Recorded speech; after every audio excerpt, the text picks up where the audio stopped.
요새 젊은 친구들, 어린 친구들이 쓰는 말들이 참 재밌어요. 어떻게 그렇게 재기발랄한 용어들을 쓰는지. 무슨 뜻인지 따로 찾아보고 공부하기 전에는 이게 뭔 뜻인지도 모르는 말들이 참 많아요. 2주 전에 제가 여러분에게 현타 온다 이런 얘기 제가 알려드렸잖아요. 좀 쓰셨어요? 그거 듣고 돌아가셔서 쓰셨어요? 현타가 뭐라고요? 현실 자각 타임. 예, 내 현실을 이제 깨닫는 그런 거죠. 예.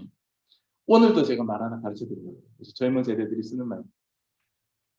플렉스. F 발음이죠. 플렉스. 마스크 때문에 제가 저의 이 유려한 발음의 구강 구조를 제가 못 보여드리는 것이 안타깝습니다. 플렉스 한다. 이런 말이 있어요. 이상하게 의도한 건 아닌데 이상하게 설교는 형이 요즘 이런 신조어하고 연결이 돼요. 플렉스가 무슨 뜻인지 아시는 분? 무슨 뜻이에요? 준민이 알아요? 무슨 뜻이에요? 플렉스 한다.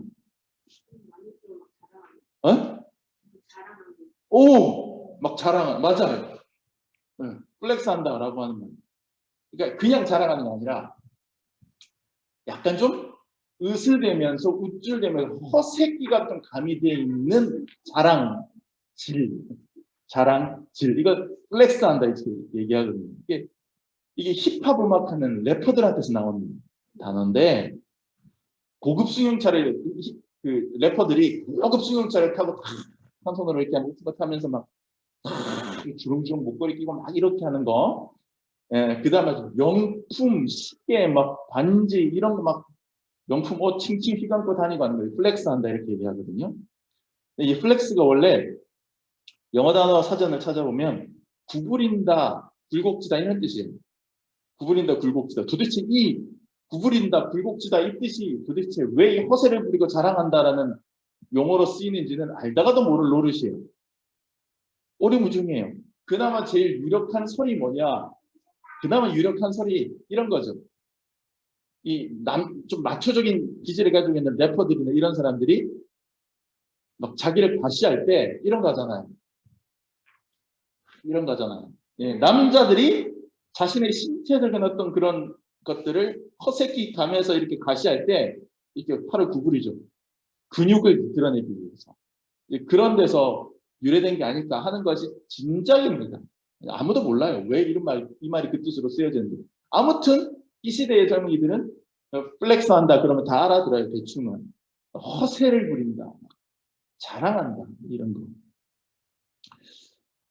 어렸을 때 저희 어머니가 들려주셨던 유머가 있었어요. 제가 여러 번 이 얘기 해드려가지고 아시는 분들이 꽤 있는데 모를 만한 분들한테 좀 들려드리려고 했는데 이제 모를 만한 분들은 예배에 좀 빠지셨어요. 예. 또 있네요. 모를 만한 분들이. 저희 어머니가 얘기를 되게 재밌게 하세요. 제 아내도 인정하는 바인데 되게 재밌게 하세요. 얘기 듣다 보면 막 배꼽을 잡고 웃어요.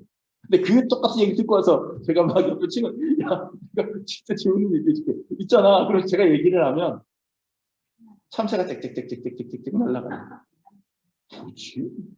네, 그래서 구박받고. 제가 그런 재주가 없는 사람이라. 그럼에도 불구하고 제가 그걸 각오하고 한 번 더 말씀을 드리면 이 얘기 여러 번 들으신 분들은 처음 듣는 것만 반응을 해주셔야 됩니다. 그렇죠? 이런 거죠. 어떤 귀부인이 커다란 다이아 반지 하나를 이제 마련해가지고 손가락 끼고 길에 나왔어요. 택시를 잡죠. 이쯤 하면 이제 들으신 분들도 아시죠? 어떻게 택시를 잡아요? 택시 잡을 때 보통 택시 이러잖아요. 그분 그렇게 안 잡아요. 택시 이렇게 잡는 거죠. 네, 처음 듣는 것처럼 웃어주신 분들 기억하겠습니다. 감사합니다. 택시 이렇게. 그때 택시 한 대가 그 모습을 보고 끼 앞에 서요. 그러니까 머리 아파 이러면서 탔어요. 그러니까 택시 기사가 뭐라고 했는지 아세요? 이거는 어쩔 수 없어요. 이거는 마스크를 내려야 돼요. 손님 어디까지 가시는데요? 왜 그랬는지 아세요? 금리빨. 네가 다이아 자랑하냐? 나도 금리빨 있다 이거예요. 그러니까 손님은 택시 이러고 하니까 어디까지 가시는데요? 이러는 거죠. 성공을 했네요. 제 어머니에게 부끄럽지 않은 아들이 돼서 저희가 얼마나 감사한지 모르겠어요. 자, 요즘 표현으로 하면 이 다이아반 직진 기부인과 금리바간 특식기사 사이에 플렉스 배틀이 붙은 거잖아요. 지금 고린도 교회에 플렉스하는 사람들이 나타났어요. 플렉스하는 사람들. 바울이 고린도 교회를 떠나고 이제 그 당시에는 지금 요즘처럼 한 목사가 한 목회자가 그 자리에 앉아서 수십 년 목회하는 시스템이 아니라 사역자들이 교회 하나 세워놓고 잘 건면하고 떠나면 이제 그 자체적으로 자기들끼리 신앙생활하고 그러면 또 다른 사도들이나 설교자들이나 이런 사람들이 또 들리게 되면 그 사람들에게 설교도 부탁하고 뭐 이런 식으로 이렇게 되어지는 시스템이기 때문에 사역자가 교회 세워놓고서 그 교회에 다시 방문할 때는 5년이 걸릴지 10년이 걸릴지 모르는 거예요. 그 당시 문화 속에서는. 바울이 떠난 사이에 스스로 또 그 사역자다, 설교자다라고 스스로를 소개하는 일단의 사람들이 고린도 교회 안으로 유입된 것 같습니다. 근데 그들이 다행히 괜찮은 사람들이면 교회에 도움이 될 텐데 바울이 볼 때는 영 아니올시다였던 사람들이었던 것 같아요. 그러니까 바울의 표현에 의하면 말씀을 팔아먹는 장사꾼들이라고 바울이 표현하거든요. 고린도서 저 앞쪽에 보면 그런 사람들이 들어왔는데 고린도 교회 교인들이 그 사람들한테 흔들리는 거예요. 그 사람들을 선망의 대상으로 바라보는 거예요. 왠지 아세요? 그 사람들이 플렉스해서 자기 자신을 막 드러내고 과시하고 자랑하니까 거기에 대해서 혹하는 거예요. 아, 대단한 사람인가 보다. 바울은 고린도 후서 전체가 그 배경을 갖고 읽어야 사실이 되는 상황입니다. 큰일 났어요. 거짓 교사들이 들어왔는데 막 플렉스하면서 사람들을 현혹하는 거예요. 그러니까 바울이 그 부분에 대해서 계속해서 반박하고 너네 그렇게 하면 안 된다라고 얘기하기 위해서 이제 계속해서 그러니까 고린도후서에 보면 이제 몸으로 육체로 예수님을 아는 사람과 그렇지 않은 사람 뭐 이런 얘기도 나와요. 그러니까 뭐냐면 이 사람들이 자신의 육체적인 어떤 것들을 자랑한단 말이에요. 외적인 조건들을 자랑하니까. 이제 그런 것들에 대한 것을 출발해서 이제 신학적으로 교리를 논증하고 전개해 나간다는 아무튼 그런 배경 속에 있습니다. 그러니까 속으로는 자랑할 게 없어서 겉으로만 자랑하는 사람들이다. 이렇게 비판합니다. 그래서 여러분들 고린도후서를 나중에 잘 읽어보세요. 자랑이라고 하는 말이 얼마나 많이 나오는지. 긍정적인 의미에서 또 부정적인 의미에서 자랑이라고 하는 단어가 굉장히 많이 나옵니다. 그래서 제가 오늘 플렉스라고 하는 단어를 여러분에게 소개해 드린 거예요. 근데 어쩌겠어요. 사람들은 그렇게 플렉스하는 사람들에게 마음을 뺏기게 마련입니다. 그 교직 교사들 바울이 없는 틈을 타서 슬그머니 고린도 교회에 들어와서 사람들을 현혹하는 거예요. 제가 예전에 신학교 다닐 때도 이렇게 보면 그 1학년 신입생들 있잖아요. 1학년 신입생 여학생들이 들어오면 2학년 남학생들은 몸가짐과 마음가짐이 달라집니다. 그쵸? 예. 잔디밭, 우리 때만 해도 그런 게 있었어요. 잔디밭에서 기타 하나 들고 다시 전도사님들, 신학생들이고 하니까 거기서 막 찬양을 하면서 하면 이제 그 교회 오빠를 바라보는 듯한 1학년 여자 후배들의 하트 뿅뿅 눈빛을 이렇게 느끼면서 기타도 치면서 신앙 상담도 해주고 그래, 그 힘든 건 없어. 그래. 기도하자. 그 교수님 수업은 말이야. 이러면서 하는데 그러면 이제 그 여학생들이 선배님 너무 멋져. 막 이러면서 이제 옆에서 이렇게 그러면서 이제 남학생들이 그렇게 이제 하고 있는데 옆에서 뭐가 붕 하고 지나가요. 그 당시 제일 잘 나가던 스포츠카가 우리나라에서는 스쿠프라는 게 있었어요. 전사님들, 집사님들은 아실 거예요. 스쿠프라고 하는 빨간 스포츠카가 붕, 문이 열리더니 나 저 밑에 내려갔는데 혹시 갈 일이 있는 사람 내가 태워줄게. 딱 이래요. 한 손발 딱 걸치고. 우리 제 동기예요. 제 동기. 그러니까 갑자기 여기서 선배님 여러분 하트 뿅뿅 하던 그 여학생들이 선배님 저 갈 일이 있어요. 갈 일이 있다는 얘기 안 했어요. 여기서 같이 뭐 우리 이따가 뭐 할까 이랬는데 저 갑자기 저 갈 일이 있어요. 그러면서 막 달려가서 기차를 타는 거예요. 그러니까 그 친구가 그래 그럼 가지. 그러고 쫙 내려가는 거예요. 그 빨간색 스쿠프 이야, 그 운전자랑 저랑 친했는데, 예, 제 아내도 아는 사람입니다. 예. 하여튼 그랬어요. 아유, 그 인간 참. 근데 막 금방이라도 은혜롭게 막 이렇게 하는데도 이쪽 플렉스가 탁 터지면 눈이 확 가는 거예요. 사람이. 마음을 뺏기는 거예요. 고린도 교회도 마찬가지였어요. 그들이 와서 딱 던지니까 뭔가 모르게 쫙 쏠리는 거죠. 그러니까 이 사람들은 스스로 야 바울이 뭔데? 바울은 내가 가진 것도 없어. 라고 바울을 호평하고 바울을 비방하면서 바울의 사도권을 공격하는 거예요. 바울이 무슨 사도야, 사도는. 바울이 예수님 12제자 중에 들어가기나 해? 바울은 예수님 살아계실 때, 육체로 계실 때 만져도 보지도 못한 사람이에요. 우리는 예수님 살아있을 때 직접 설교 들은 사람 아니야. 그날. 그 갈릴리 바닷가에서 뭐 이런 식으로 했겠죠. 그런 식으로 하니까 사람들이 막 쏠려가는 거예요. 교회 분위기를 어지럽히고 교회 안에서 부당한 리더십들을 자기들이 이제 획득해내고 마치 다이아 반지를 자랑하는 귀부인과 금리 자랑하는 택시 기사처럼 자기 자랑거리를 사람들에게 내밀면서 영적인 영향력을 확장해 나가는 사람들이었어요. 그러면 도대체 그들은 무엇으로 플렉스해서 사람들을 현혹시켰을까?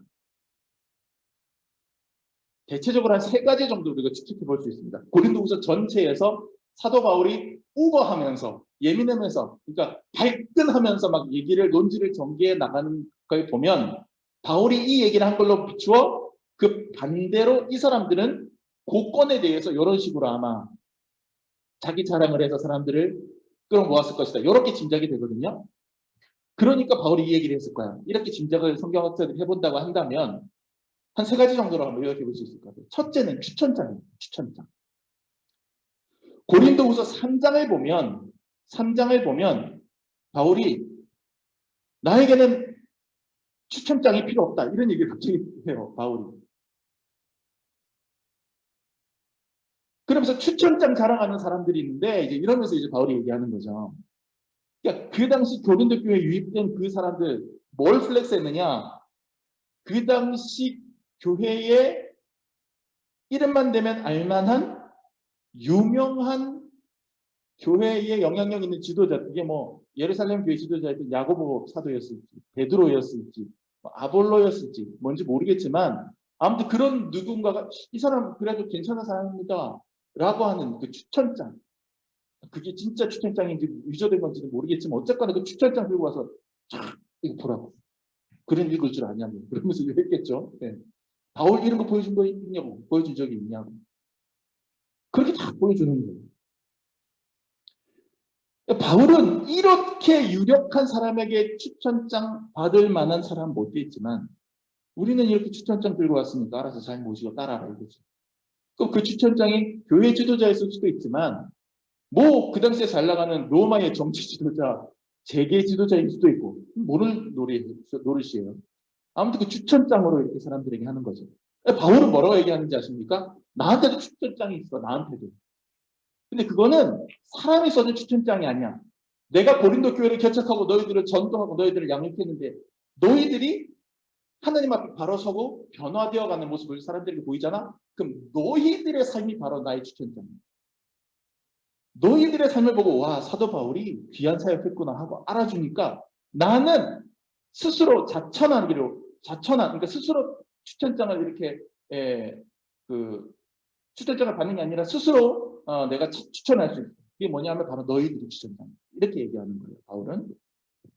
둘째로 이 사람들은 뭘로 플렉스했느냐? 혈통으로 플렉스했어요. 혈통으로. 그러니까 거짓 교사들은 내가 혈통적으로 순수한 히브리인이다. 나는 유대인이다. 이런 거 막 자랑하면서 고린도 교회들의 선망의 대상이 되고자 했습니다. 이게 왜 통하냐 하면 고린도라고 하는 지역은 유대 지역이 아니에요. 이스라엘 지역이 아니란 말이에요. 이방인 지역이에요. 그러면 고린도 교회 교인들은 어떤 사람이었을까요? 혈통적으로. 유대인들도 있었을지 모르겠어요. 그러나 대부분은 유대인들이 아닌 그 지역, 헬라 사람이거나 아니면 유대인들의 피가 섞이더라도 순수 유대인 혈통은 아니었을 가능성이 많단 말이에요. 그런데 지금 그들이 믿고자 하는 예수님은 어떤 분이에요? 유대인이에요. 그리고 그 복음이 어디서 발생됐어요? 유대 땅에서 발생됐어요. 그리고 그 유대 땅, 유대 민족은 철저하게 혈통주의적인 신앙을 갖고 있는 사람. 아브라함의 자손이다. 이런 마인드. 근데 우리는 죽었다 깨나도 내 혈통을 바꿀 수는 없잖아요. 내 족보를 바꿀 수는 없잖아요. 나는 죽었다 깨나도 아브라함의 후손 유대인들은 될 수 없는데. 근데 저 사람들은 딱 보면서 이방인 그리스도인들이요. 축복받으시오. 나는 유대 땅에서 본토에서 직접 본 정통 유대인 사역자예요. 이러니까 이제 그렇습니까? 이렇게 되는 거죠. 그러니까 자기의 혈통을 자랑하는 거예요. 예전에 여의도 순복음교회가 굉장히 커지면서 막 뻗어나갈 때, 요즘도 이제 여의도 순복음교회 그런 식으로 많이 하는데, 그래도 요즘은 좀 덜해요. 보통 어떤 교회가 커져서 교회를 갖다가 작은 교회들로 개척을 해주잖아요. 그러면 그냥 우리 교회가 크니까 목회자나 누구 한 명 파송을 해서 거기에 교회를 개척하면 그냥 내가 교회를 개척해줬다 이렇게 하면 되는데, 꼭 거기서는 뭐라고 얘기했냐면 지교회라는 말을 써요. 지교회. 그러니까 KBS 서울방송국이 있으면 대전방송국, 창원방송국 있는 것처럼 지교회라는 말을 쓴단 말이에요. 그러면서 거기에는 예배 때 담임 목사가 분명히 따로 있는데도 불구하고 예배 시간에 누구 설교를 듣느냐? 여의도 순복음교회 조용기 목사님 설교를 틀어요. 직접 온라인 송출을 받아서. 그때부터 온라인 예배는 이미 하고 있었어요. 여의도 순복음교회. 그 1부, 2부, 3부 예배, 9시 예배, 10시 예배, 11시 예배, 이렇게 있으면, 제일 사람들이 많이 모이는 11시 예배는 꼭 조용기 목사님 설교 틀고, 그 교회 정작 담임자는 사람들 많이 안 모이는 9시 이런 거, 오후 예배, 이런 거 설교. 이렇게 했단 말이에요.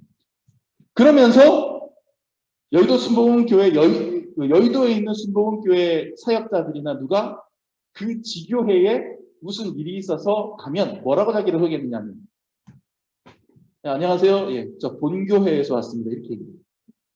본교회에서 왔습니다. 실제로 그랬어요. 그럼 지교회는 본교회에서 왔다면 꼼짝 못하는 거예요.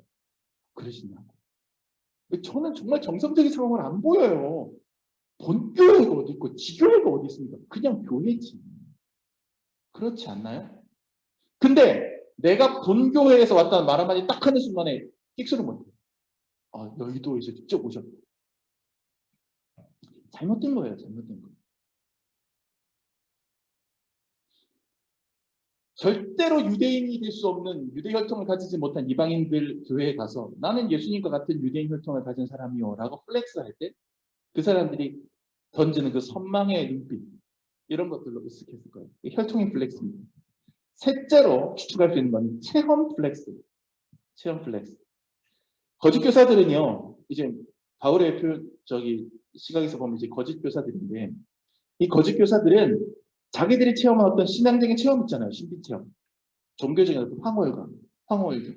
내가 기도하다가 환상을 봤다. 내가 기도하다가 어떤 뜨거운 걸 이렇게 체험했다. 이런 거. 그런 것들을 사람들 앞에 계속 얘기를 하는 거예요. 계속 자랑하는 거예요. 내가 천국에 갔다 왔다. 내가 계시를 받았다. 기적을 체험했다. 그런 것들 사람들에게 자랑해서 시선을 빼앗고 리더십을 확보하는 거예요. 그럼 여러분 당장에 우리가 교회 안 다니는 사람도 무당 점집만 가도 무당이 남편 때문에 왔구만. 저 자식 때문에 왔는데요. 남편이 아니 네가 모르는 뭔가가 있어. 이러잖아요. 예.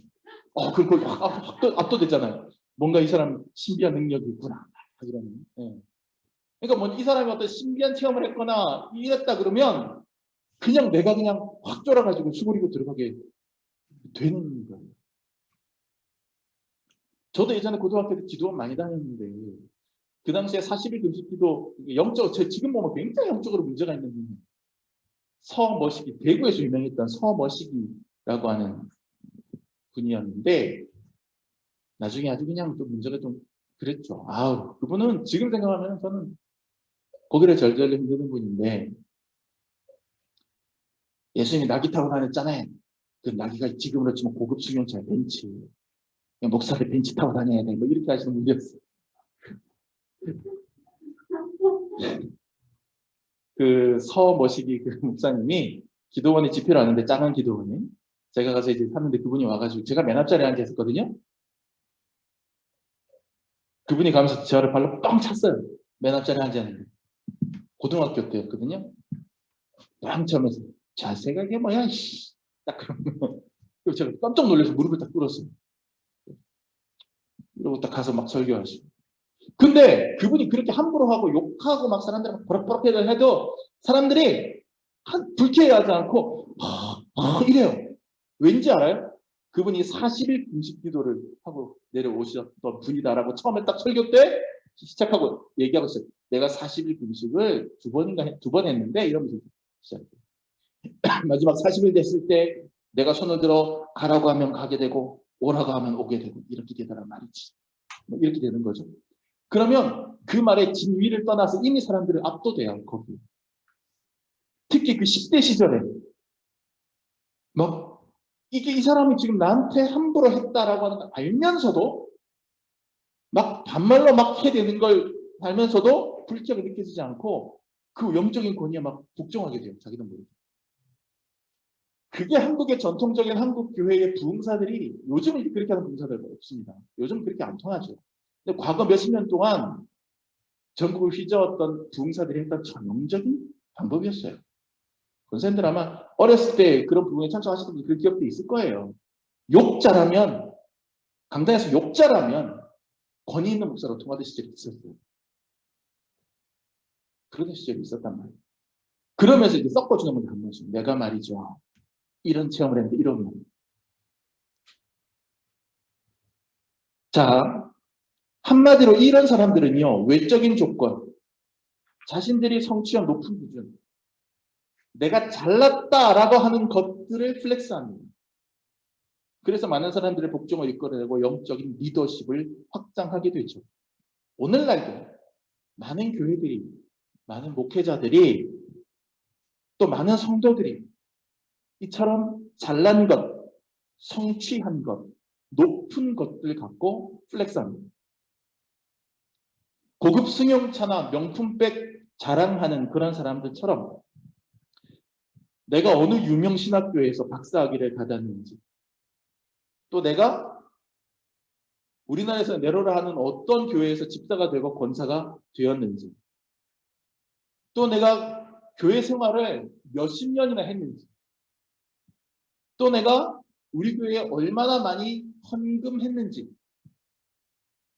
또 얼마나 많은 땅을 교회에 바쳤는지, 그런 걸 플렉스하는 목회자와 성도들이 있어요. 근데 제가 장담하건대 교회는 늘 그렇게 그런 것 갖고 플렉스하는 사람들 때문에 혼란에 빠집니다. 언제나 문제가 발생해요. 언제나 문제를 일으켜요. 근데 더 안타까운 거는 그럼에도 불구하고 그런 걸 내세우면서 자기 자랑을 하는데 리더십이 획득이 된다는 데 있어요. 실제로. 실제로 사람들이 따르고 실제로 사람들이 그 권위에 복종을 해요. 목회자도 그렇고 평신도들도 그렇고. 그러니 그걸 아니까 더더욱 자랑하고 싶어지죠. 바울은 어땠을까? 이제 바울로 넘어가 봅시다. 바울은 어땠을까요? 거짓 교사들의 공격을 바울이 계속 받아요. 계속해서 전해들어와요. 고린도 교회 교인들이 흔들리고 있습니다. 그들 가운데 들어온 거짓 교사들이 사도 바울은 사도의 자격이 없다라고 하면서 바울을 계속해서 공격합니다. 얘기가 계속 들려와요. 그러니 바울도 인간인지라 발끈합니다. 진짜로 발끈해요. 인간적인 면모가 드러나요. 야, 너네 그런 걸로 자랑해? 야, 나는 그런 거 자랑할 게 없어서 안 한 줄 알아. 나도 자랑할 거 그런 거 치면 니네보다 압도적으로 많아. 야, 솔직히, 야, 내가 얘기를 안 했는데, 그동안 얘기를 안 했는데 있잖아. 내가 조금만 꺼내서 얘기해 볼게.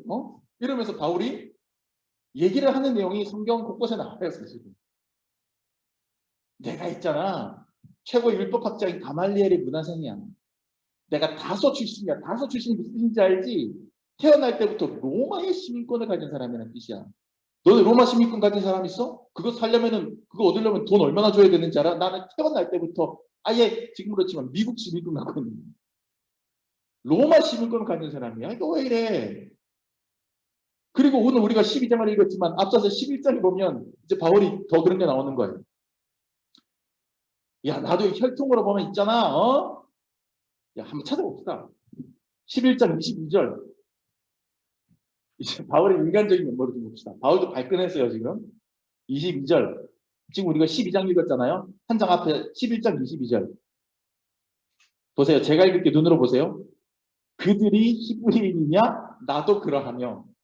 그들이 이스라엘인이냐? 나도 그러하며. 그들이 아브라함의 후손이냐? 나도 그러하며. 이게 무슨 말인지 알겠죠? 무슨 말인지 알겠죠? 야, 그들이 이거 자랑하냐? 나도 그래. 그러는 거예요. 나도 안 밀려, 이거 왜 이래?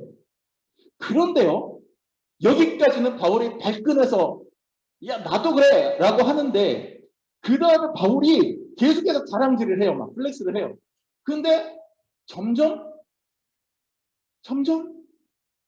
거짓 교사들의 자랑질과는 다른 형태로 그 자랑이 플렉스가 진행돼요. 23절부터 27절까지 보세요. 앞에 21장 23절. 그들이 그리스도의 일꾼이냐? 정신없는 말을 하거니요. 정신없는 말을 하거니요. 이거 완전히 공격이에요. 이건 바울 입장에서. 야, 걔 정신없는 애들이야. 이러는 거예요. 나는 더욱 그러하도다. 그 다음부터 보세요.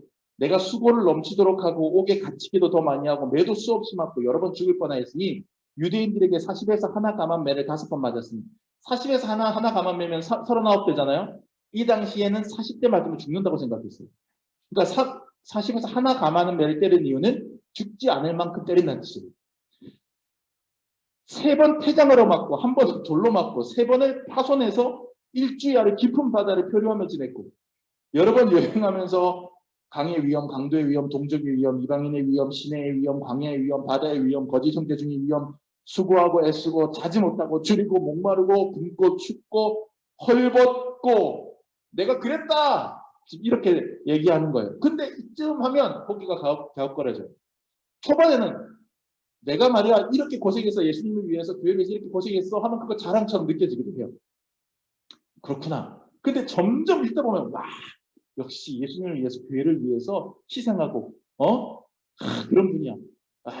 이렇게 하다가도 듣는데 내가 말이야 따지고 보세요. 가난하고 말이야 못 먹었어. 아팠어. 내가 말이야 물에 빠졌었다. 얻어 맞았었다 내가. 내가 그런 사람이야 이렇게 되는 거죠. 그러니까 비교해 보세요. 내가 그만큼 고생했다는 걸 티내는 내용으로도 보이지만 한편으로는 바울이 얼마나 철학하게 살아가고 있는지 드러내는 말이기도 해요. 어떤 사람이 나는 재벌집 아들이고 대통령 추천장도 있고 또 이런 프로젝트를 멋지게 해내서 성공하고 박수 받는 사람이야 내가 하고 자랑하는 앞에서 피고 웃으면서 그래? 나는 말이야 이 일을 하다가 뒤로 자빠져서 코가 깨지고 발을 헛디뎌서 고꾸라지고 내가 이 일을 하다가 아프고 그래서 막 주저앉아서 엉엉 울기도 했다 내가? 이거잖아요 지금. 상대방은 성공을 플렉스하는데 바울은 지금 실패로 보이는 어려움을 플렉스하고 있어요. 상대는 잘난 것을 자랑하는데 바울은 지금 못난 걸 자랑하고 있어요. 제 해석이 지나치다고 생각하십니까?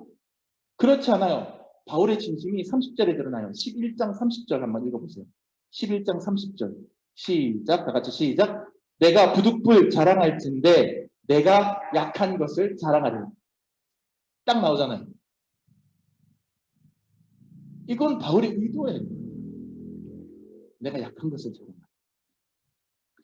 삐까번쩍한 성취물, 성공담 늘어놓고 스스로 자신의 강함을 증명하고 플렉스하는 이들에 대항해서 바울은 오히려 찌질하고 청승맞게 고생한 이야기 늘어놓으면서 내가 얼마나 많이 찌그러졌었는지를 자랑하고 있어요.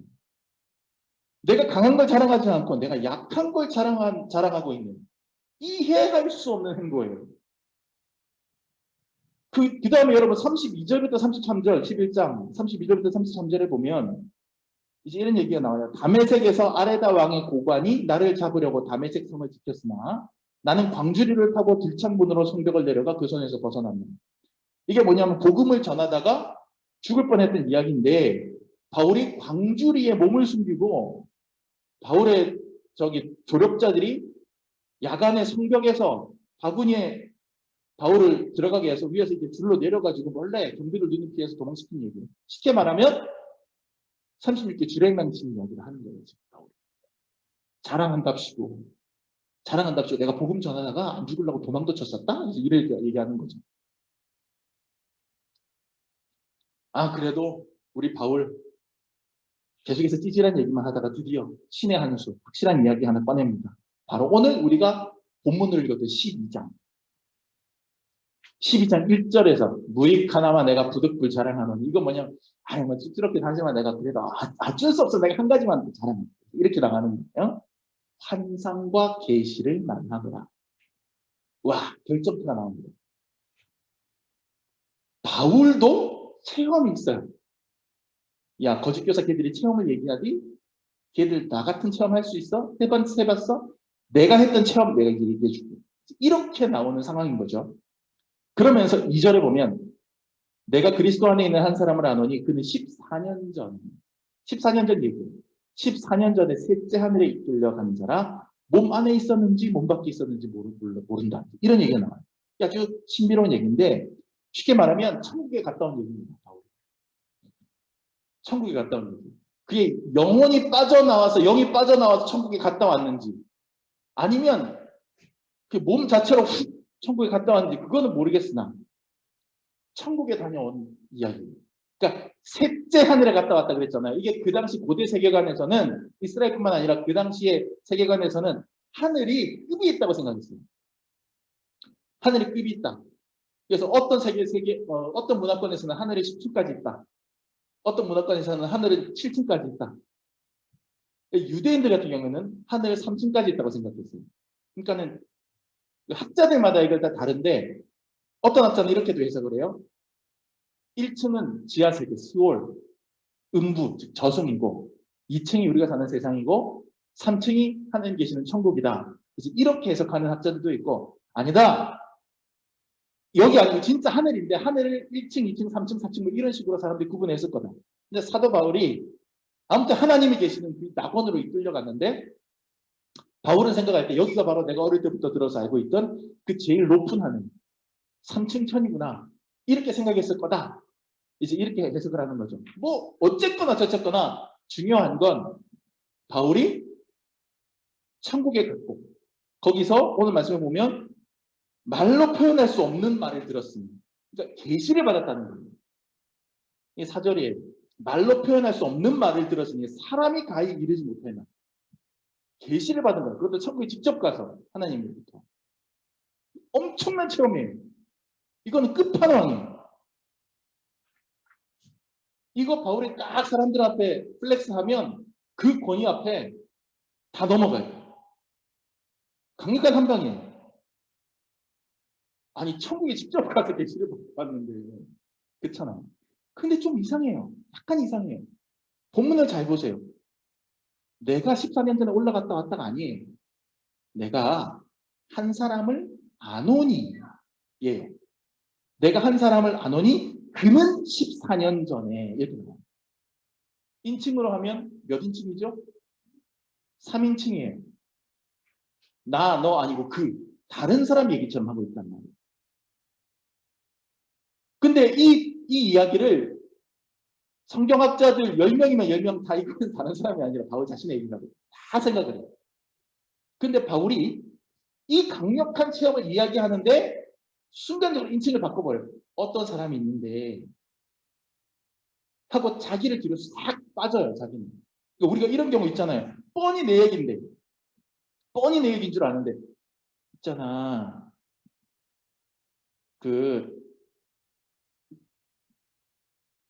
너 좋아하는 사람이 있대.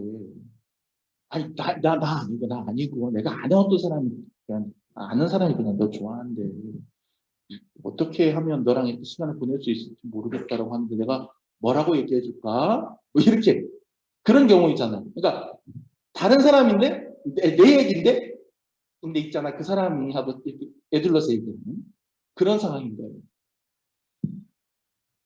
아니, 누가 봐도 강력한 한방이에요. 끝판왕이에요. 플렉스하기에는 제일 좋은 거예요, 교회에서. 그런데 이 강력한 한방을 던지는 데 있어서 바울은 내 얘기가 아닌 듯 표현하면서 자기를 감추고 뒤로 싹 빠져요. 체험은 이야기하되 그 체험을 이야기하는 자기는 내세우지 않고 있어요. 그리고 그 낙원에 가서 들었다는 그 신비한 이야기의 내용은 또 아예 말을 꺼내지도 않아. 무슨 내용을 들었는지. 그냥 놀라운 계시를 들었다는 이야기만 할 뿐이에요.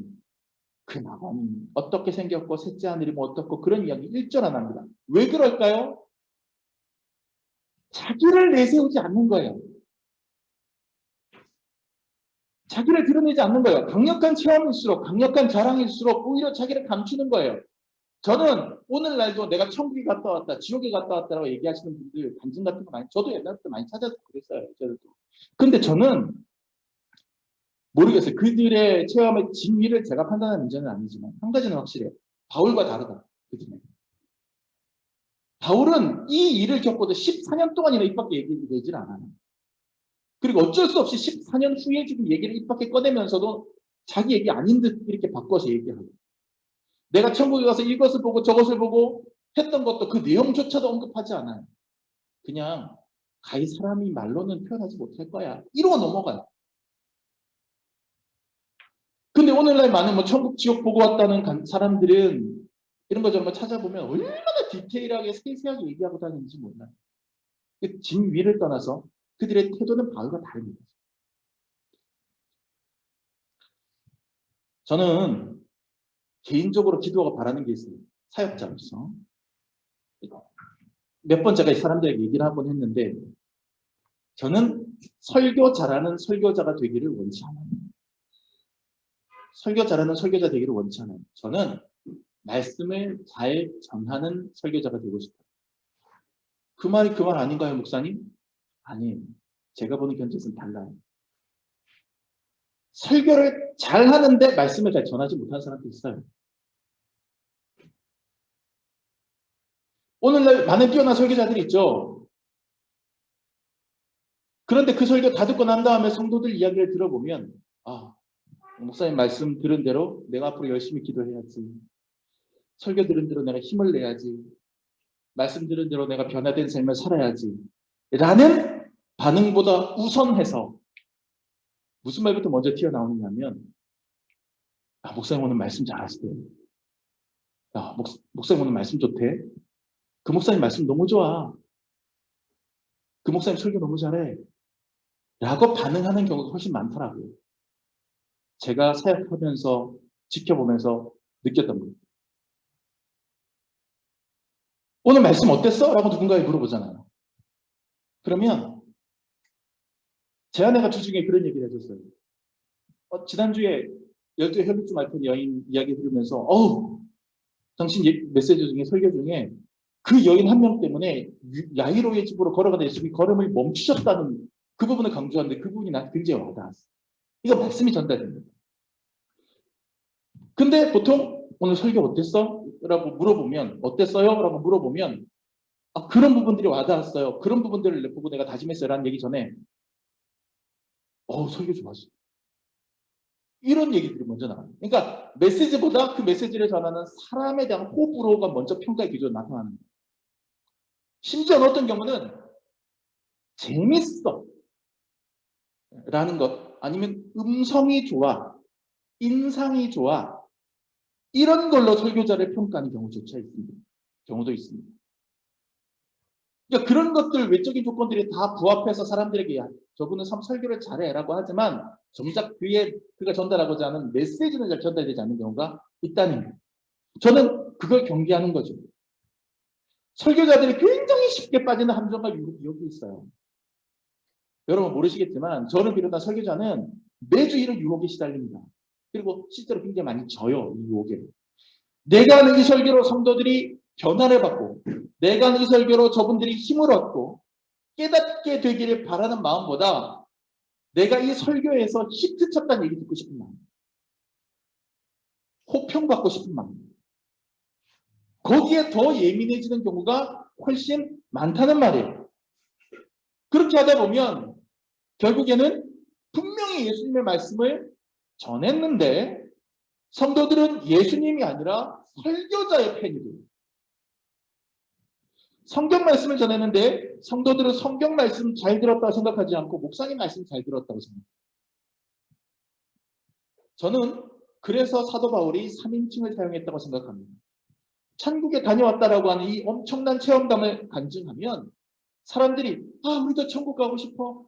우리도 이렇게 생각하기 전에 먼저 사도 바울부터 아주 신령하고 거룩한 존재로 바라보면서 와, 그런 분이었어?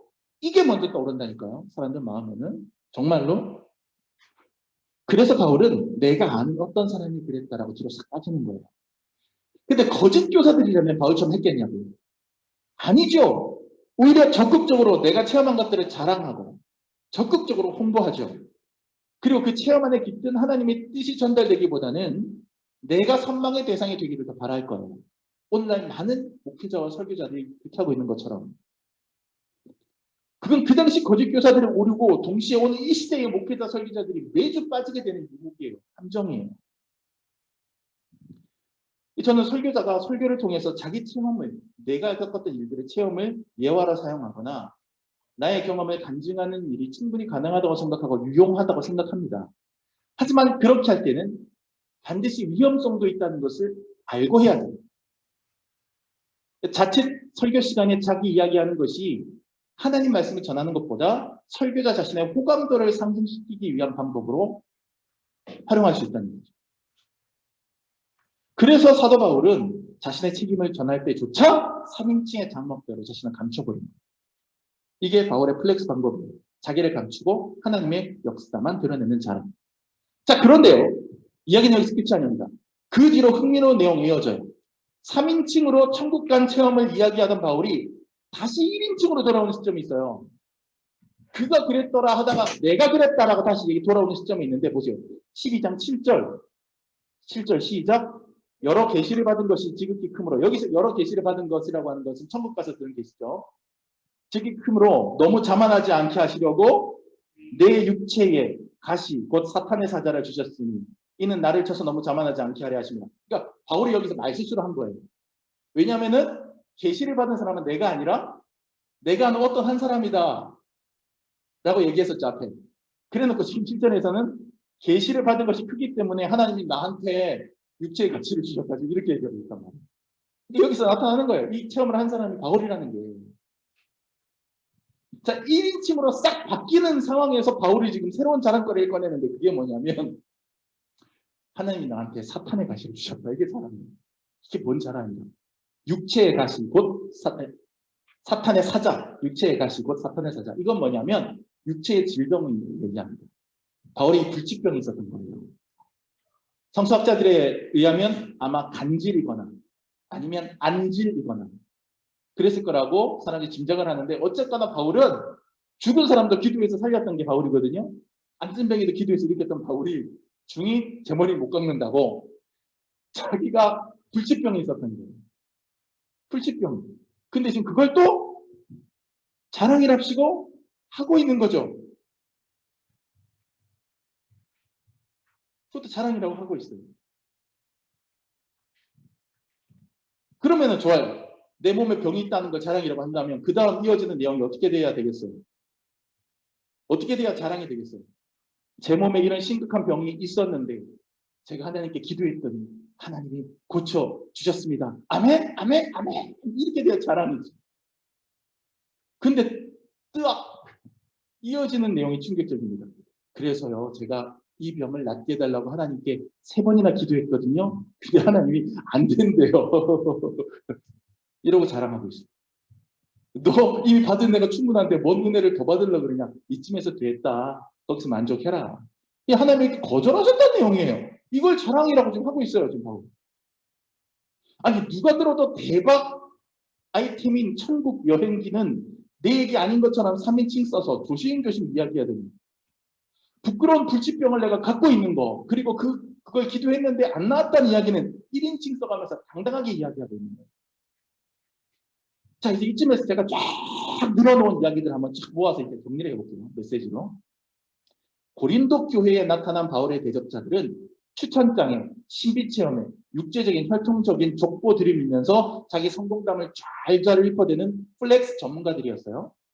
거기에 비해서 사도 바울이 하는 플렉스는 죄다 내가 실패한 이야기, 고생한 이야기, 도망친 이야기, 몸이 너무 아파 기도했는데 하나님이 안 들어주셨다는 이야기, 이런 거예요. 그나마 결정적인 한방 천국 체험기가 있었는데 그거는 뒤로 슬쩍 빠져서 자기 이름 쏙 빼고 자랑 아닌 자랑처럼 좀 돼서.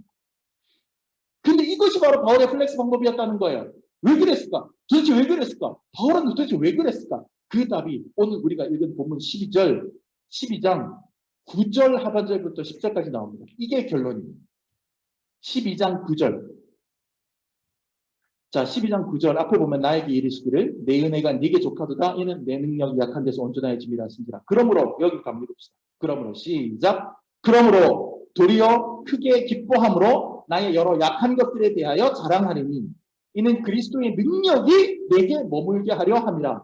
그러므로 내가 그리스도를 위하여 약한 것들과 능력과 궁핍과 박해와 곤고를 기뻐하노니 이는 내가 약한 그때에 강함이라. 이게 이유예요. 이게 이유예요. 바울은 선언합니다. 나는 내가 강한 거 자랑하지 않아. 이 말은 내가 성공한 거, 내가 잘 나가는 거, 내가 우쭐해질 만한 것들 자랑하지 않는단 말이에요. 오히려 나는 내가 약하다는 사실을, 실수투성이의 문제점투성이라는 사실을 자랑한다. 왜? 내가 약하다는 사실을 알고 인정할 때 그때 그리스도의 능력이 나의 약함을 당신의 강함으로 덮어주시기 때문입니다. 여러분 주사기를 생각해 보세요. 주사기에 딱 꽂고 어떻게 해요? 피스톤을 뒤로 쭉 뽑죠. 그래야 주사기 안에 뭐가 채워집니까? 주사액이 쭉 들어와서 채워지는 거예요. 이 피스톤이 주사기 끝까지 밀고 들어가서 꽉 채우고 있으면 주사약을 넣을 수 있습니까? 없습니까? 못 넣어요. 마찬가지예요. 나의 강함을 자랑하는 자랑의 마음이, 그 플렉스의 마음이 내 인생을 최대한 맥시멈으로 밀고 들어가서 앞으로 터져나가려고 하면, 내가 잘난 것들 계속해서 얘기하려고 하면 거기에 하나님의 능력이 들어올 수가 없어요. 근데 나의 약한 것들, 나는 약한 사람, 나는 부족한 사람입니다. 나는 허물 많은 사람입니다. 라고 하면서 내가 약한 것들을 오히려 자랑하면서 뒤로 쭉쭉쭉쭉쭉 밀려나갈 때 그 공간에 그리스도의 능력이 채워지는 거예요. 내가 약할수록 하나님이 강하게 해주시는 거예요. 시소를 생각해 보세요. 내가 내려가야 맞은편 상대가 올라가요. 내가 위로 올라가서 떵떵거리고 있으면 맞은편 상대는 오히려 내려가서 못 올라와요. 내 인생을 시소라고 생각하고 인생 이쪽 편에 내가 앉아있다고 생각하고 맞은편에 예수님이 앉아있다고 생각해 보세요. 내가 위로 올라가서 어깨를 으쓱하고 있는 동안에 예수님은 가라앉아서 보이지 않아요. 감추어져 있어요. 하지만 내가 시소 아래쪽에 내려가서 나의 약함을 자랑할 때 반대편에 예수님이 위로 올라가서 영광 받으시는 거예요. 그러면 그 예수님의 강함이 나의 강함이 될 수 있어요. 바울이 자기의 강함을 자랑하지 않고 오히려 자기의 약함을 자랑거리로 삼은 이유는 역설적으로 예수님을 자랑하기 위함이었습니다. 그리스도의 능력을 자랑하기 위함이었습니다. 다시 말해서 바울의 플렉스는 뭐예요? 오늘의 말씀의 결론, 바울의 플렉스는 예수님 자랑이었던 거예요. 거짓 교사들의 플렉스는 자기 자랑입니다. 여러분 우리의 삶에 바울과 같은 아픔이 있고 실패가 있고 난관이 있다고 생각해 보세요. 우리는 실패했다고 좌절했다고 난관을 겪고 있다고 자랑할 게 없는 사람입니까? 가난한 사람은 자랑할 게 없어요? 아픈 사람은 자랑할 게 없어요? 아니에요. 우리가 가난할 때, 우리가 아플 때, 우리가 두터운 현실의 벽 앞에 주저앉았을 때 사도 바울이 지금 우리에게 가르쳐주고 있는 플렉스의 방식이라면 그때가 가장 자랑거리가 많을 때예요. 왜? 그 순간이 가장 예수님이 필요할 때고 그 순간이 예수님이 가장 나를 긍휼히 여겨주시는 순간이기 때문이에요. 내 힘이 다 빠지고 내 능력이 완전히 무력해진 바로 그 순간, 내 자랑거리가 하나도 남아있지 않은 바로 그 순간이야말로 실로 내 인생에서 하나님이 가장 도드라지고 찬스, 하나님의 시간이 되는 겁니다. 여러분 그러므로 이제 말씀을 끝낼게요. 아플 때, 약할 때, 가난할 때, 실패했을 때, 바로 그때 우리는 예수님을 자랑하려고 하셔야 됩니다. 바로 그때 내 편에 시소가 바닥으로 곤두박질 쳐 있을 바로 그때 내 인생에 예수님이 가장 높이 솟아올라 거기서 짠 하고 나타나서 나에게 손을 내미실 거예요. 내가 내 힘을 다 뺐을 때 비로소 하나님의 힘이 일하실 수 있는 겁니다. 우리는 바울처럼 플렉스 해야 됩니다. 내가 잘나고 성공한 것을 플렉스할 게 아니라 내가 약하고 실패한 바로 그 순간에 만난 하나님을 플렉스해야 됩니다. 그것이 바로 오늘 사도 바울을 통해서 배우는 진정한 그리스도인들의 자랑입니다. 기도합시다.